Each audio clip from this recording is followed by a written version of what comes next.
Alright guys, welcome back to the channel, and today I've got a bit of an idea on a conversion that I fancy doing for this Dark Elf Fleetmaster, which I saw a long time ago and I really love the model. I couldn't think of anything to do with him. So we're going to turn him into a Beastmaster, and I've thought about the idea a little bit, and I was going to put him on a hoverboard, but I haven't got any spare from me Hellions. So then I thought, well, why not give him Scourge wings? So these are some Tyranid Gargoyle wings.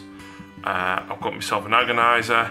I don't like the flatness of the foot here. It basically makes him look like he's standing too much. So you probably got this piece spare from any amount of Raider kits. Basically the leg just, you know, it looks like he's more flying. I love the cloak. So we're probably going to have to rip into the cloak a little bit to kind of have his wings poking out. But then rather than having him on a flying stand, Jacob from the Warp Forge actually gave me these 5 Metal Chaos Cornhounds. Now they are of course the old sculpt, and all my Cornhounds are Bargheists from Puppet Wars. So I was like, well, I'm probably going to use these as Chimera.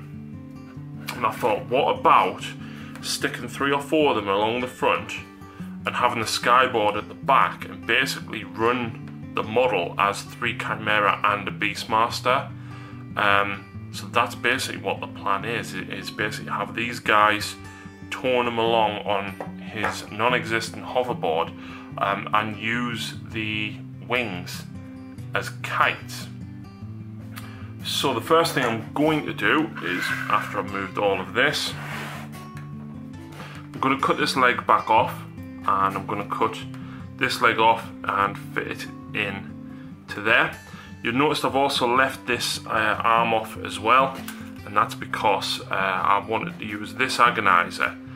This one is from the Scourge kit for the Solarite, and I'm going to basically put that on there so, you know, he's kind of whipping them as a Beastmaster should be. Okay guys, so I've just glued the leg back on. What I've done is I've actually cut that guy off just above the knee and cut this one off as well. I had to get in there with the knife to try and cut the knee pad off, but as you can see from the side, at least now he's not standing totally flat. And what I've done with the Agonizer is, if you can see, there is actually a glove on there, so I've actually just cut it off just above the glove, so that can be glued in there. So I'm going to do that in a few minutes, but when I've looked at the gargoyle wings to put on the back, you'll notice that the whole piece of it is massive compared to the elf. So I thought, yeah, it kind of needs chopping down. Let's chop the bottom half off. So you can see here I've trimmed it, and then what I've done, I cut the knife straight across here, and then so that it wasn't flat, I basically shaved the edge like that.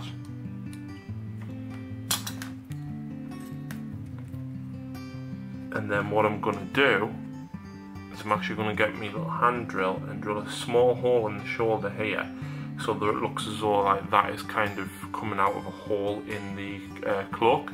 I'm going to do the same for the other side.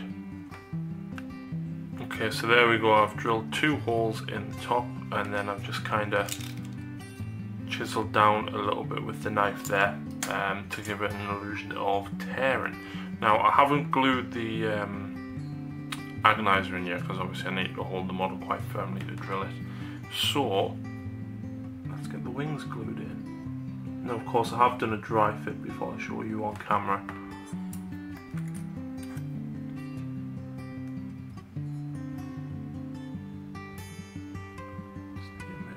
Glue holds it in place. This one's not going to now that I'm doing it on camera.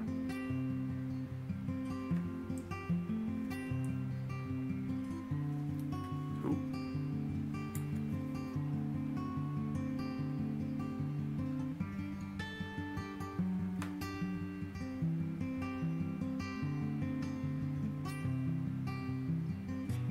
Now obviously a faster fix will be super glue, but it's plastic, you want it to melt together. But you get the idea.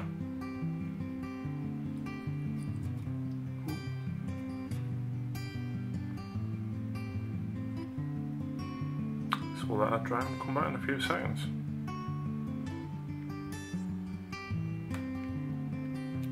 Okay, so there we go guys, the wings are all set. Now obviously if I stick the agonizer on, he hasn't got a free hand to hold the chain. And I kind of like this sword a lot, so I think what I'm going to do is actually attach a single chain to the bottom of the sword there and come out, and then split the chain off into 3, so that he's being basically kited along by his wings by 3 of the hounds. So we need to start on the base, and what I'm going to do is I'm going to use some slate, and I've got this quite squared piece that is going to go quite nicely there. I want to have the dogs kind of jumping over it, so let's get that glued down. Now I'm going to be using super glue for this. You can use hot glue gun as well.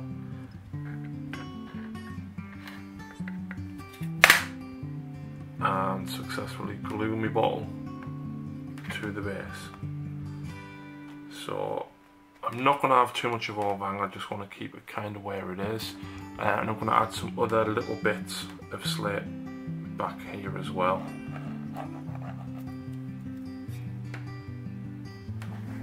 Now you can pick up slate from any garden centre, it's a couple of pounds for an entire bag. Now of course I am going to cover this with sand and PVA glue and stuff as well. This is just to create sort of the bulk of what's going on the base.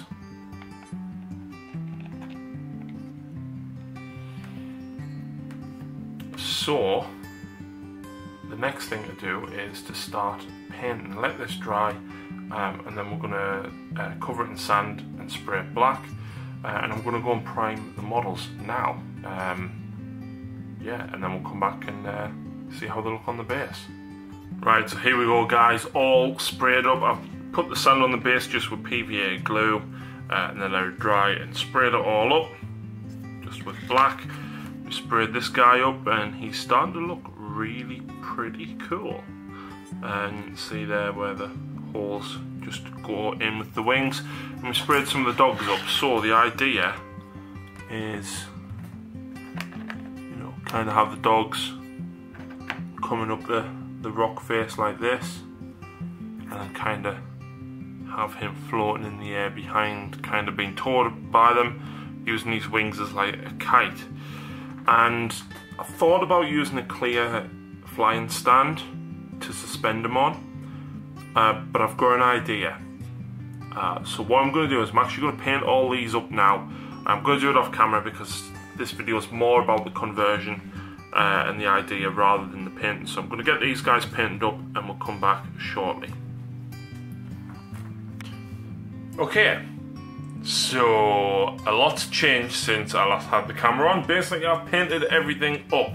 So I've glued the 3 corn hounds on here, and as you can see I've painted the base up. I need to add loads of decorations and stuff to it, which I'll do in a minute, but you can see there that the hounds are basically climbing over the rocks, about to jump up in the air. And I've painted this guy up as well. I need to touch his eye up, but the rest of him is done.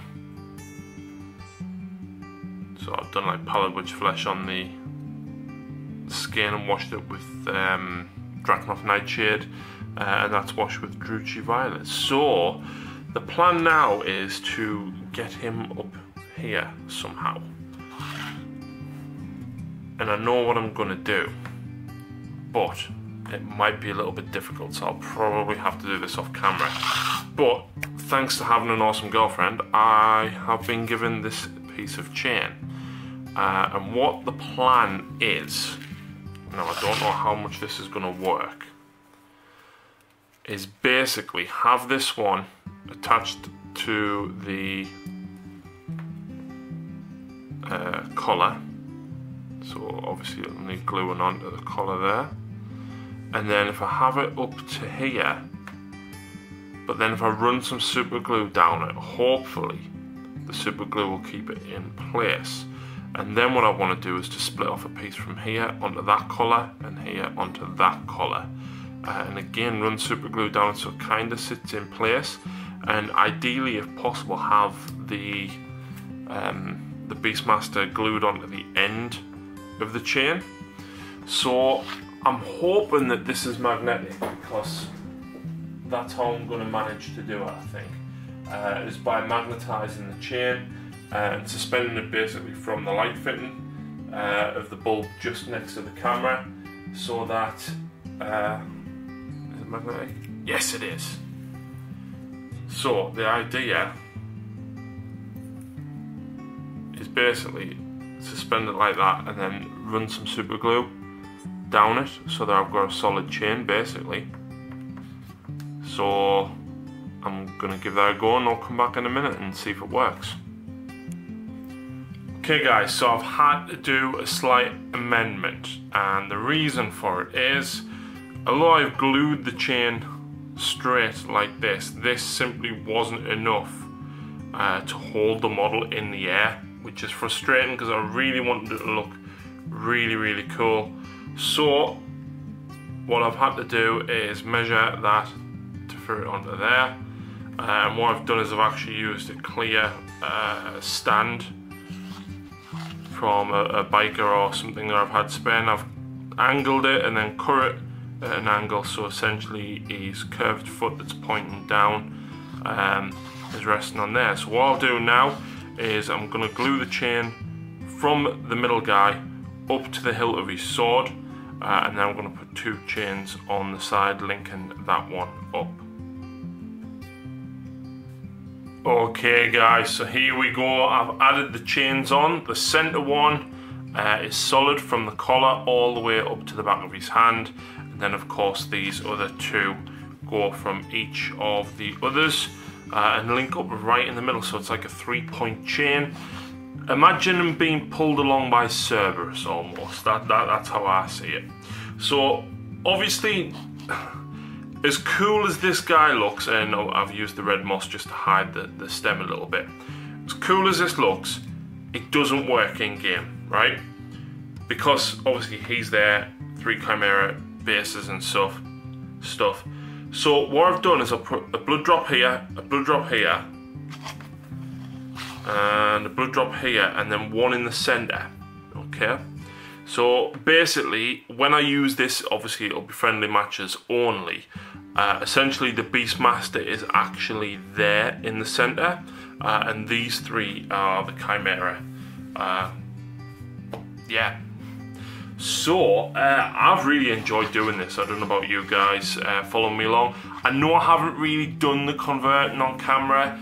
It's really hard trying to work around the camera to do something like this. Painting's not so bad, and I know I kind of painted him off camera and stuff, but I think this looks pretty cool. I've really enjoyed doing it. It's something different, and I even got the spider seal of approval. So expect to see this guy soon, because Beastmasters and Beast Packs will be coming to a Dark Eldar battle report soon. So thanks very much for watching guys, and we will see you again very soon.